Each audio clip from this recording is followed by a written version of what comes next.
दोस्तों, आज की मुलाकात में मैं आपको बताता हूँ कुछ और ऐसे फ़ारसी शब्द जो ग अक्षर से शुरू होते हैं और हिंदी में इतने ज़्यादा घुल मिल गए हैं कि लोग उन्हें हिंदी का समझते हैं। ऐसे अक्षर ऐसे शब्दों में आज का जो मैं आज सबसे पहले शब्द ले रहा हूँ वो शब्द है गुफ्तगू। कई लोग इसको गुफ्तगू कहते हैं और कोई कुछ और कहता है, लेकिन ये शब्द है गुफ्तगू। तो ऐसे शब्द जो फ़ारसी के हैं और हिंदी में प्रचलित हैं, और वो शब्द ये बताते हैं कि हम शुद्ध हिंदी नहीं बोल सकते। एक्चुअली हम शुद्ध उर्दू भी नहीं बोल सकते, हम कोई भी भाषा शुद्ध नहीं बोल सकते। गुफ्तगू शब्द लिखते हैं, पहले इसको हिंदी में लिखेंगे तो देखिए गुफ्तगू हिंदी में इस तरह से लिखा गया, लेकिन यहाँ एक गलती है। मुझे अभी इसमें पूरी तरह से टाइपिंग नहीं आती है तो मैं फ के नीचे नुक्ता नहीं लगा पा रहा हूँ, लेकिन आप जान लीजिए कि फ के नीचे नुक्ता होना चाहिए। जो आधा फ अक्षर है उसके नीचे नुक्ता होना चाहिए, तब बनेगा गुफ्तगू। अदरवाइज़ ये गुफ्तगू है, ये ठीक नहीं है। तो अब इसको इंग्लिश में लिखते हैं GUFTGOO। ऐसे भी लिख सकते हैं और डबल ओ की जगह आप इसमें यू अक्षर का भी इस्तेमाल कर सकते हैं, तो वो गुफ्तगू हो जाएगा। इसको उर्दू में लिखने के लिए आपको बहुत आसान तरीका अपनाना है। काफ, फे, ते और गाफ और वाव, गुफ्तगू। देखिए ये गुफ्तगू शब्द लिख दिया गया। गुफ्तगू शब्द के बाद हम इस पर लिखते हैं एक शब्द जो है गुलशन। गुलशन, गुलशन, ये हो गया गुलशन। गुलशन टाइप होने के बाद आप अगला शब्द मैं आपको बताता हूँ। ये भी फ़ारसी का है, गुफ्तगू भी फ़ारसी का था, और गुलशन नाम भी होता है। हमारे देश में, भारत में अनेक लोगों का नाम गुलशन होता है। तो गुलशन शब्द के बाद हम एक और शब्द लेते हैं, और वो शब्द है गुलशन के बाद गुलाब। गुलाब बहुत आसान शब्द है, जिसको आप हिंदी इंग्लिश में तो टाइप करना जानते ही हैं, लेकिन मैं चूँकि आपको तीनों भाषाओं में बता रहा हूँ तो इसलिए यहाँ गुलाब भी बता देता हूँ। गुलाब हो गया, ये देखिए गुलाब है, गुलाब हो गया। अब इसको आप देख लीजिए, गुलाब है, इसको उर्दू में टाइप करना है आपको, तो उसके लिए आपको बहुत आसान तरीका अपनाना है। चंद हरूफ यानी कुछ अक्षर उर्दू के आप लेंगे और गुलाब शब्द लिख देंगे। गुलाब फ़ारसी का शब्द है और आप उसको हिंदी में यूज़ करते हैं। मुझे कोई बता सकता है कि गुलाब को हिंदी में क्या कहेंगे? क्योंकि गुलाब तो फ़ारसी का शब्द है। बताइएगा अगर आप जानते हैं कि गुलाब को हिंदी में क्या कहेंगे। तो ये हो गया गुलाब शब्द। गुलाब शब्द के बाद अगला शब्द हम जो टाइप करेंगे वो इसी से मिलता जुलता है, और वो है गुलाबी। तो गुलाबी भी आप टाइप कर लेंगे, वैसे तो कोई समस्या आपको होगी नहीं। गुलाबी यानी पिंक। तो पिंक यानी गुलाबी को अंग्रेज़ी में आपको लिखना है तो GULAAB, डबल ई भी कर सकते हैं और आई भी कर सकते हैं आप। डबल ई की जगह सिर्फ आई से भी काम चला सकते हैं, गुलाबी। और इसको उर्दू में टाइप करने के लिए तो आप जानते हैं, आपको मैं क्या बताऊं, लेकिन फिर भी जो नए लोग हों जिनको अंदाज़ा ना हो कि कैसे उर्दू में टाइप होगा, तो बहुत आसान तरीका है, गुलाबी आप इस तरह से लिख देंगे। ये गुलाबी हो गया। अब गुलाबी के बाद हम अगला शब्द लेते हैं फ़ारसी का ही, जो कि हिंदी में खूब चलता है, और वो है गुम। गुम हो जाना, गुम को जब इंग्लिश में टाइप करेंगे हम तो बहुत आसान है, GUM लिख दीजिए, गुम हो गया। और इसको उर्दू में टाइप करने के लिए आपको दो अक्षरों की ज़रूरत है, गाफ और मीम। ये है गुम। तो इस तरह से आपने गुम लिख दिया। ये भी फ़ारसी का है, हिंदी में खूब चलता है।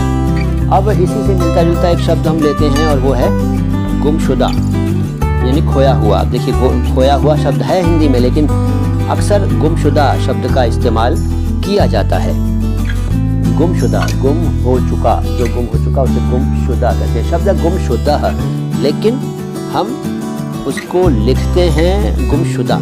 तो चूंकि वैसे ही प्रचलन में है तो मैं भी गुमशुदा लिख रहा हूँ। देखिए गुमशुदा, तो गुमशुदा इस तरह से काम चला लीजिए। पहले गुम लिख देंगे, जाहिर है गुम लिख दिया आपने, गुम लिख दिया आपने, उसके बाद शुदा लिख दीजिए, शुद्धा, ये गुमशुदा हो गया।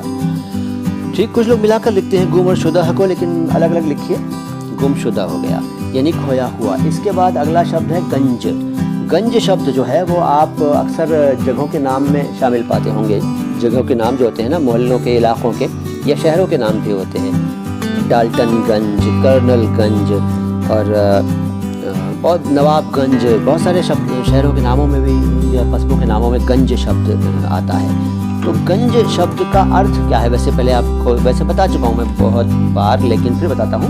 गंज शब्द का वैसे मूल अर्थ तो बाज़ार है, बाज़ार भी है और ख़जाना भी है, और भी कई अर्थ हैं। हमारे ग और ग़ा वाले वीडियोस देख लीजिएगा।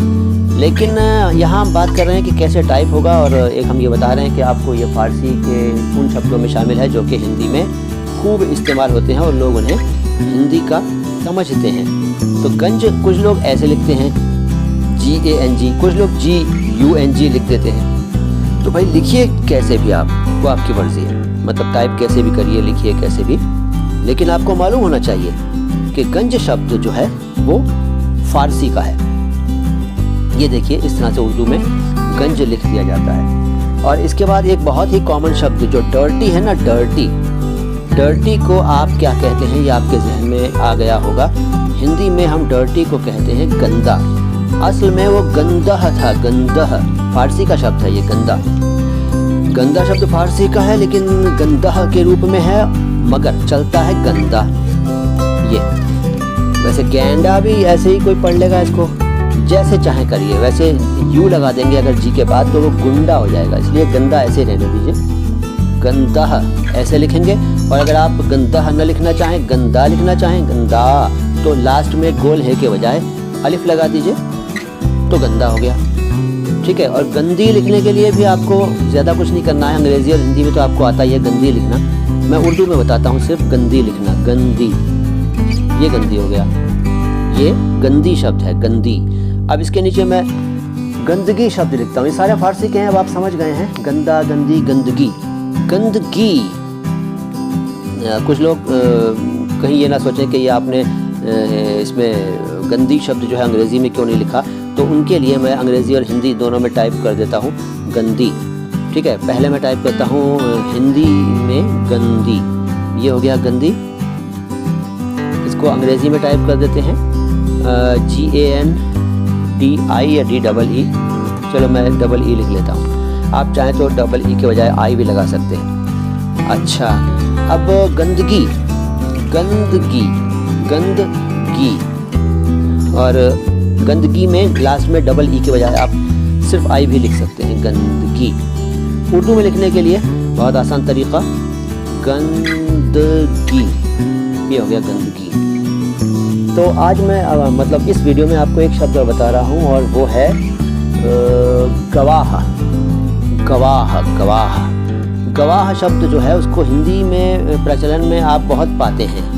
आप जानते हैं कि गवाह को हिंदी में साक्षी कहते हैं, साक्षी, जानते हैं क्या? गवाह, साक्षी इसका हिंदी रूप है, लेकिन साक्षी आपने लड़कियों का नाम तो ज़रूर सुना होगा, लेकिन प्रचलन में आपने गवाह शब्द ज़्यादा देखा होगा।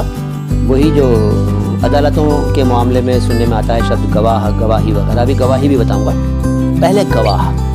तो गवाह आप ऐसे लिख लीजिए, गवाह, चाहे तो वी के बजाय W बना लीजिए, तो गवाह तो आप लिख लेते हैं। प्रचलन में गवाह ज़्यादा है, साक्षी शब्द कम प्रचलन में है, मतलब अपने मूल अर्थ में। फारसी का शब्द है गवाह और गवाही दोनों। तो इसको उर्दू में जब आप लिखेंगे तो बड़े आराम से आप इसको टाइप कर पाएंगे। काफ, देखिए गवाह, ये हो गया गवाह, और लास्ट में गोले के बाद छोटी ये लगा देंगे तो वो गवाही बन जाएगा। पहले मैं इसको हिंदी में टाइप करता हूँ, उसके बाद हम इसको अंग्रेज़ी में टाइप करेंगे, और फिर इसको हम टाइप कर देंगे उर्दू में, गवाही। और गवाही लिखने के लिए आपको GAVAHEE,